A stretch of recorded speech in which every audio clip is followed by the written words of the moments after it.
Hello बच्चों, मैं हूं अविनाश और आज एक बहुत ही ज्यादा इंपॉर्टेंट क्वेश्चन का आंसर देने आया हूं मैं इस वीडियो में।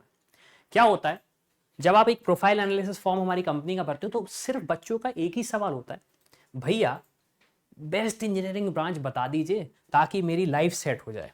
अब प्रॉब्लम ये है कि मुझे आपके डिटेल्स ही नहीं पता, आप क्या करना चाह रहे हो, क्यों इंजीनियरिंग करना चाह रहे हो, तो मैं आंसर दे नहीं पाता। तो मैं चाहता हूं कि इस वीडियो के थ्रू एक बड़े भाई होने के नाते मैं आपको इस सवाल का आंसर देना चाहता हूं कि अगर आपको इंजीनियरिंग करना है, कि मैं इंजीनियरिंग करना चाहता हूं ताकि मैं अपना करियर ग्रो कर सकूं, मुझे अच्छी जॉब मिल सके, ना कि मुझे सिर्फ नाम की डिग्री चाहिए जहां पे मैं जाके कॉलेज लाइफ एंजॉय करूंगा और पापा की दुकान में जाके बैठ जाऊंगा। अगर आपको पापा की दुकान में जाके बैठना है तो ये वीडियो आपके लिए नहीं है। अगर आपको अपना खुद का करियर बनाना है, खुद के पैसों से अपनी जिंदगी जीनी है, तो ये वीडियो आपके लिए है। तो चलो अब हम शुरू करते हैं कि कौन सी ऐसी ब्रांचेस हैं जिसको आप इस साल ऑप्ट कर सकते हो। तो आने वाले 4 साल बाद जब आप एक प्लेसमेंट सीजन की तरफ बढ़ोगे तो कंपनीज आपके पास आएंगी और बोलेंगी हम चाहते हैं आप हमारे साथ काम करिए। तो सबसे पहली ब्रांच जो है वो है मैथमेटिकल एंड कंप्यूटर इंजीनियरिंग। अब सबसे बड़ा सवाल, मैंने 12th में मैथ्स इसलिए लिया था कि मुझे कंप्यूटर साइंस मिल जाए। अब आप बोल रहे हो कि मैं मैथ्स वापस ले लूं 4 साल और, मतलब मेरी मैथ्स ऑलरेडी खराब है और मुझे मैथ्स फिर से लेना है। उसका सॉल्यूशन तो यह है कि मैं एक दूसरी ब्रांच बताऊंगा, उसमें आप जा सकते हो। लेकिन अगर आपका यह कहना है कि मुझे मैथ्स पसंद है, मुझे मैथ्स के साथ खेलने में मजा आता है, मुझे इंटीग्रेशन क्या होता है, परम्यूटेशन क्या होता है, परम्यूटेशन कॉम्बिनेशन क्या होता है, स्टैटिस्टिक्स क्या होता है, ये मुझे बनता है, बट मेरे साथ प्रॉब्लम यह कि मेरी मैथ्स बहुत अच्छी है, अब मुझे प्रोग्रामर भी बनना है, तो मैं कंप्यूटर साइंस की तरफ बढ़ता हूं तो मेरी मैथ्स छूट जा रही है, तो मैं क्या करूं। तो ये एक जो ब्रांच है मैथमेटिकल एंड कंप्यूटर इंजीनियरिंग, ये एक डेडली कॉम्बिनेशन है। क्यों डेडली कॉम्बिनेशन? इसलिए है क्योंकि इसमें आपके पास दो चीजों की पावर है जो कि एक्चुअली में बहुत ज्यादा पावरफुल है। पहला है मैथ्स। अब मैथ्स क्या है वो तो आपको पता ही है। एक सिंपल सा एग्जांपल मैथ्स का, 2 + 2 = 4। एक सिंपल सा एग्जांपल मैथ्स का। फिर हमारे पास आता है कंप्यूटर इंजीनियरिंग, कि कंप्यूटर वर्क कैसे करता है। अब आप थोड़े से बहुत कंफ्यूज हो रहे होंगे, मैथ्स का और कंप्यूटर का रिलेशन क्या है, ये एक ऐसी ब्रांच क्यों बनी है जिसमें मुझे मैथ्स भी पढ़ना पड़ रही है और कंप्यूटर भी पढ़ना पड़ रहा है, मतलब मुझे तो समझ भी नहीं आ रहा। मुझे अगर 2 + 2 करना है तो मैं तो कैलकुलेटर से कर लेता हूं, मुझे उसके लिए कंप्यूटर इंजीनियरिंग करने की क्या जरूरत है। वेल, इसका आंसर ये है, आपने चैट जीपीटी का नाम सुना है? हाँ, वही एप्लीकेशन जिसके थ्रू आप कुछ भी लिखते हो, पोएम लिखते हो, पोएम लिख के दे देता है। आप चाहो तो इस वीडियो का कमेंट भी चैट जीपीटी से कर सकते हो। मैं सजेस्ट करूंगा कि कोई जाए और एक कमेंट चैट जीपीटी के थ्रू इस वीडियो के अंदर करे। अब हो क्या रहा है, ये जो चीजें हैं ये मैथ्स के थ्रू ही पॉसिबल हो पाती है, स्टैटिस्टिक्स के थ्रू पॉसिबल हो पाती है, परम्यूटेशन कॉम्बिनेशन के थ्रू पॉसिबल हो पाती है, मशीन लर्निंग के थ्रू पॉसिबल हो पाती है। लेकिन ये तो कंसेप्ट है, ये सब्जेक्ट्स के नाम है। बिहाइंड द सीन चलता है मैथ्स, बिहाइंड द सीन चलते हैं फॉर्मूला। सिंपल सा एग्जांपल, इंस्टाग्राम पे आपको जो एड्स दिखते हैं वो आपको ऐसा क्यों लगता है कि वो आपके लिए ही बने हैं एड्स? उसके पीछे भी मैथ्स है। अब मैथ्स मेरी स्ट्रांग हो गई, लेकिन अब मुझे इस एप्लीकेशन को बनाना है, इंस्टाग्राम जैसी एप्लीकेशन को बनाना है, तो अब मैं क्या करूंगा, किसी प्रोग्रामर के पास जाऊंगा? नहीं, हम करेंगे कंप्यूटर इंजीनियरिंग। जब हमने कंप्यूटर इंजीनियरिंग करना चालू किया तो क्या हुआ, मेरे पास मैथ्स की पावर तो थी ही, अब मेरे पास कंप्यूटर की भी पावर आ चुकी है, तो मैं एक इस डेडली कॉम्बिनेशन का यूज करके अपने करियर को प्रॉपरली ग्रो करूंगा। तो मुझे कमेंट में बताइए, अगर आपकी मैथ्स भी अच्छी है और प्रोग्रामिंग भी सीखना है तो क्या ये ब्रांच आप ऑप्ट करने वाले हैं, और अगर नहीं करने वाले हैं तो फिर क्या करने वाले हैं, ये मुझे कमेंट करके बताइए। अब अगर किसी का मन ये है कि सर मुझे मैथ्स तो नहीं बनती, भैया प्लीज मैथ्स से दूर रखो मुझे, तो अब हम दूसरी ब्रांचेस की तरफ बढ़ते हैं। दूसरी ब्रांच जो हमारे पास आती है वो तो ऑब्वियस सी बात है, एक ऐसी ब्रांच है जो कि हर स्टूडेंट कमेंट करके हमारे प्रोफाइल एनालिसिस फॉर्म पे पूछता ही पूछता है, भैया मेरी रैंक ये आई है, मैं इस कैटेगरी का हूं, मुझे किस कॉलेज में कंप्यूटर साइंस की ब्रांच मिल जाएगी। अब मैंने एक वीडियो बनाया था कि कंप्यूटर साइंस ब्रांच क्यों नहीं लेना चाहिए। अगर आपने वो वीडियो नहीं देखा है तो पहले उसको देख लो। क्यों? क्योंकि इस ब्रांच में कुछ ड्रॉबैक्स भी हैं। ऑब्वियस सी बात है, घर पे बैठ के काम कर सकते हो, वर्क फ्रॉम होम कर सकते हो, बीच पे जाके काम कर सकते हो, अपने घर पे खाना बना रहे हो उसके साथ साथ काम भी कर सकते हो। सारी चीज़ों के एडवांटेज तो हैं ही इस ब्रांच में, लेकिन इसका एक सबसे बड़ा एडवांटेज है जो कि शायद कोई नहीं बोलता, वो है कि आपके पास एक पावर आती है क्रिएशन की। क्रिएशन क्या? मार्क जकरबर्ग जब स्कूल कंप्लीट किया, कॉलेज जा रहा था, 19 साल का था, उसने क्या किया? उसने बोला यार मैं एक ऐसी वेबसाइट बनाना चाहता हूं जिसके थ्रू दोस्त आपस में कनेक्ट हो सके, और उस वेबसाइट का नाम था फेसबुक। और फेसबुक तो शायद आप जानते ही कितनी बड़ी कंपनी है। दो फाउंडर इंस्टाग्राम के, उन्होंने कहा कि यार मेरे पास जो फोटो है वो अच्छी नहीं दिखती, मैं क्या करूं? उन्होंने कहा यार हम एक ऐसी एप्लीकेशन बनाते हैं जहां पे हम फोटो अपलोड करेंगे और उसमें ऑटोमेटिक फिल्टर आ जाएंगे और हम अच्छे दिखने लगेंगे। हमने जैसी भी फोटो खींची एटलीस्ट अच्छे दिखने लगेंगे। उस एप्लीकेशन का नाम है इंस्टाग्राम। दो बंदे कहते हैं यार मुझे कुछ सर्च करना पड़ रहा है लेकिन मुझे कुछ मिलता ही नहीं है, मुझे बहुत सारी किताबों में ढूंढना पड़ता है, मैं सारी चीजें ढूंढता हूं लेकिन मुझे कुछ प्रॉपरली मिल नहीं पाता। उन्होंने एक कंपनी स्टार्ट करी जिसका नाम है गूगल। तो कंप्यूटर साइंस इंजीनियरिंग एक ऐसी ब्रांच है जो आपको एक पावर देती है इस ऐसे क्रिएशंस करने का। अगर हम इंडियन कॉन्टेक्स्ट में बात करें, फ्लिपकार्ट, जोमैटो, स्विगी, तो ये सारी की सारी जो एप्लीकेशंस हैं ये बनी है कंप्यूटर साइंस इंजीनियरिंग का यूज करके ही। इसमें मतलब जो कंसेप्ट्स पढ़ाए जाते हैं, प्रोग्रामिंग लैंग्वेज की अगर हम बात करें, एल्गोरिदम्स की बात करें, तो ये उनमें से ही है और ये एक्चुअली में एक कोर ब्रांच है। काफी सारे स्टूडेंट बोलते हैं सर इसमें अच्छा पैकेज मिलता है, मुझे इसलिए जाना है। गलत है आपकी थिंकिंग। पैकेज अच्छा मिलता है वो बात की बात है, लेकिन इसमें आपको एक पावर मिलता है क्रिएशन का। मैं बोल रहा हूं आप डे वन से कुछ ना कुछ बना सकते हो। डे वन से आप एक ऐसा चैटबॉट बना सकते हो जो आपसे बात कर सकता है। तो ये ब्रांच आपको एक क्रिएशन की पावर देती है और ऑब्वियस सी बात है अगर जो क्रिएशन की पावर है तो बड़ी बड़ी कंपनी, छोटी छोटी कंपनी, हर किसी को जरूरत है ऐसे बंदों की जिनको कंप्यूटर साइंस बनता है, जो प्रोग्रामिंग कर सकते हैं। तो ये भी एक बहुत अच्छी ब्रांच है। अब अगर आपका कहना है कि सर कंप्यूटर साइंस ब्रांच तो अच्छी है लेकिन मुझे अब ये नहीं पता कि मुझे किस कॉलेज में मिलेगी, और मुझे अगर मिल भी रही है तो मुझे थोड़ा सा नर्वसनेस हो रहा है कि मैं उस ब्रांच को कैसे लूं, और नहीं मिली तो मैं क्या करूं, उसके लिए हमारे पास एक धमाका ऑफर है। हमने काफी सारे टूल्स बनाए हुए हैं। टूल्स जो कि प्रिडिक्टर है। आपको अगर पता है आपकी रैंक क्या है तो आप ये फाइंड आउट कर सकते हो कि आपको कौन सा कॉलेज मिलेगा।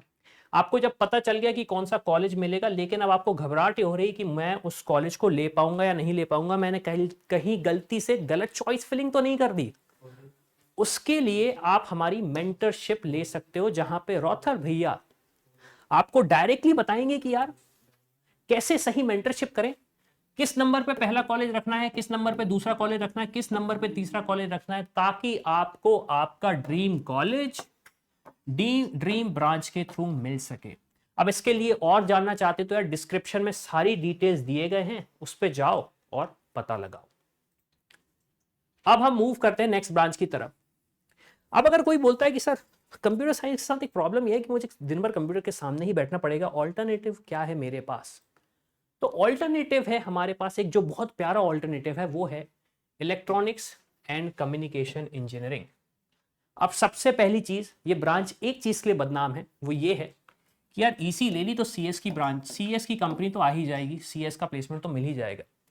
कभी कोई ये डिस्कस नहीं करता कि इस ब्रांच की एक्चुअल इंपॉर्टेंस क्या है। इस ब्रांच की एक्चुअल इंपॉर्टेंस ये है कि आप ये जो वीडियो है जिस भी चीज पे देख रहे हो वो इसी के इंजीनियर्स ने बनाया है। आप बोलोगे कि मेरे घर पे वाईफाई लगा है, तो वाईफाई कम्युनिकेट कैसे होता है? भाई आपके ही डिवाइस पे आ रहा है वाईफाई, दूसरों के पास क्यों नहीं आ रहा? आप इस वीडियो को देख रहे हो, मोबाइल पे देख रहे हो, लेट के देख रहे हो, आप अपने लैपटॉप पे देख रहे हो, आप चलती बस में देख रहे हो, कैसे पॉसिबल है? ये सिर्फ और सिर्फ इसके थ्रू ही पॉसिबल है। आज से 10 साल पहले जब मेरे पास कंप्यूटर हुआ करता था, नॉट 10 साल पहले, आज से अराउंड 15 साल पहले, मेरे कंप्यूटर की रैम थी 64 मेगाबाइट। आज मेरे फोन की रैम है 12 GB। देख रहे हो कितना डिफरेंस है। मेरे कंप्यूटर की रैम थी 64 मेगाबाइट और मेरे मोबाइल की रैम है 12 GB। तो ये कैसे हो रहा है? ये इलेक्ट्रॉनिक्स के इंजीनियर कर रहे हैं। वो कंपोनेंट्स को बनाते हैं, सबसे पहले कंपोनेंट को स्मॉल करते हैं और दूसरा उसको फास्ट करते हैं। तो उससे क्या होता है, आपकी एफिशिएंसी बढ़ जाती है। आपने सुना होगा वीडियो एडिटिंग के लिए मैं कौन सा लैपटॉप ले लूं, प्रोग्रामिंग के लिए मैं कौन सा लैपटॉप ले लूं। क्यों? क्योंकि अगर आपके पास अच्छा टूल होगा तो आप अच्छे से एफिशिएंटली काम कर पाओगे। तो इलेक्ट्रॉनिक्स एंड कम्युनिकेशन इंजीनियरिंग का सबसे ज्यादा इंपॉर्टेंस यहां पे है। और दूसरी चीज, अब हो क्या रहा है, काफी सारी कंपनीज आ रही हैं इंडिया में जो अपना मैन्युफैक्चरिंग इलेक्ट्रॉनिक्स की इंडिया में कर रही है। एप्पल ने स्टार्ट कर दिया है, सैमसंग का ऑलरेडी है ही। तो आप सोच सकते हो, समझ सकते हो कि अगर आपको प्रोग्रामिंग नहीं करना है, आपको कंप्यूटर के सामने नहीं बैठना है, तो इलेक्ट्रॉनिक्स एंड कम्युनिकेशन इंजीनियरिंग एक ऐसी ब्रांच है जिसमें आप एक प्रॉपर करियर ग्रो कर सकते हो। और सबसे अच्छी बात, इसमें अगर आपके पास अच्छा नॉलेज है, अच्छा खासा नॉलेज है, तो आपकी पॉसिबिलिटीज बाहर जाने की बहुत ज्यादा बढ़ जाती है। क्यों? क्योंकि जब आप अच्छा काम करोगे तो जो बड़ी बड़ी कंपनीज हैं वो आपको डायरेक्टली उनके हेड ऑफिस बुला लेती है। ऑब्वियस सी बात है, इंडिया में भी काफ़ी ज़्यादा इनोवेशन हो रहा है, बट अगर आपके एम है कि आपको बाहर जाना है तो यहाँ से आप जा सकते हो बहुत आसानी से। अब अगर हम मूव करें नेक्स्ट ब्रांच की तरफ, सारा का सारा इनोवेशन हो रहा है। आपने क्या किया भाई, आपने कंप्यूटर साइंस ली और आपने एक फ़ोन ले लिया जो ईसी वाले बंदे ने बनाया। आपको ऑफिस तो जाना पड़ेगा। अब ऑफिस कहाँ जाओगे आप? क्या आप सड़क पर बैठ जाओगे? पानी गिरता है, पानी जमा हो जाता है, तो उसको कैसे हम मेंटेन करें, कैसे डिजाइन करें, जो बिल्डिंग है वो कैसी रहे ताकि वो बिल्डिंग हल्के से झटके से गिर ना जाए, वो सारा का सारा काम कौन करेगा? वो सारा का सारा काम करते हैं सिविल इंजीनियर्स। सिविल इंजीनियर्स का एक ही काम है कि जो हमारा इंफ्रास्ट्रक्चर है उसे इंप्रूव करना, अच्छा बनाना, एफिशिएंट बनाना, ताकि हम आसानी से उसको यूज करके रह सके। हर कोई घर बनाना चाहता है। आप घर नहीं बना पाते तो आप रेंट पे रहते हो। आप अगर किसी ऑफिस में हो तो आप उस ऑफिस की बिल्डिंग की तरफ जाते हो तो आपको पार्किंग मिलती है। आप जाते रोड से ही हो। आप फ्लाईओवर का यूज करते हो।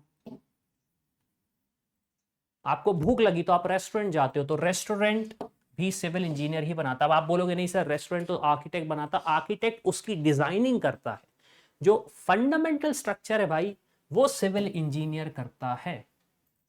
काफी सारे स्टूडेंट से मैंने बात करी, मैंने कहा भाई तुम्हें सिविल इंजीनियरिंग क्यों नहीं लेना? सर उसमें स्कोप नहीं है। ये किसने बोल दिया आपको स्कोप नहीं है? मुझे कोई एक ऐसी सिटी बता दो इंडिया की जहां पे कंस्ट्रक्शन नहीं हो रहा। कोई भी एक सिटी बता दो जहां पे कंस्ट्रक्शन नहीं हो रहा। बिल्डिंगें बन रही हैं, रोड बन रही हैं, इंप्रूव हो रही हैं। तो ये कौन करेगा? ये करते हैं सिविल इंजीनियर। और अगर आपका मन ये है कि ठीक है मैं सिविल इंजीनियर तो बनना चाहता हूं, मैं इंजीनियरिंग करना चाहता हूं, लेकिन मैं देश की सेवा भी करना चाहता हूं, तो सिविल इंजीनियरिंग एक ऐसा फील्ड है जिसके थ्रू आप डायरेक्टली गवर्नमेंट ऑफ इंडिया या स्टेट गवर्नमेंट के साथ काम कर सकते हो। आप मेरी बात समझें, काफ़ी इंपॉर्टेंट ब्रांच है, काफ़ी ज़्यादा स्कोप है। अगर आपको लगता है कंप्यूटर साइंस नहीं मिल रहा है मुझे, तो ऑब्वियस सी बात है आप कंफ्यूज हो रहे होंगे, तो आप सिविल इंजीनियरिंग भी ऑप्ट कर सकते हैं। लोगों का ये कहना है कि सर सिविल इंजीनियरिंग के साथ स्कोप नहीं है, ये बहुत ही गलत है कहना। क्योंकि अल्टीमेटली अगर आप काम कर रहे हो तो आपके पास इंफ्रास्ट्रक्चर होना चाहिए, नहीं तो आप कैसे रहोगे? हमारे इस ऑफिस में एसी लगा है, लेकिन हमें ऑफिस में बिल्डिंग, हमें वो भी चाहिए क्या, खिड़कियां। अगर खिड़कियां नहीं होंगी तो हवा नहीं आएगी, सफोकेशन होगा। तो ये कौन करता है, कौन डिसाइड करता है? कंप्यूटर साइंस के बंदे नहीं करते, ये एक सिविल इंजीनियर करता है।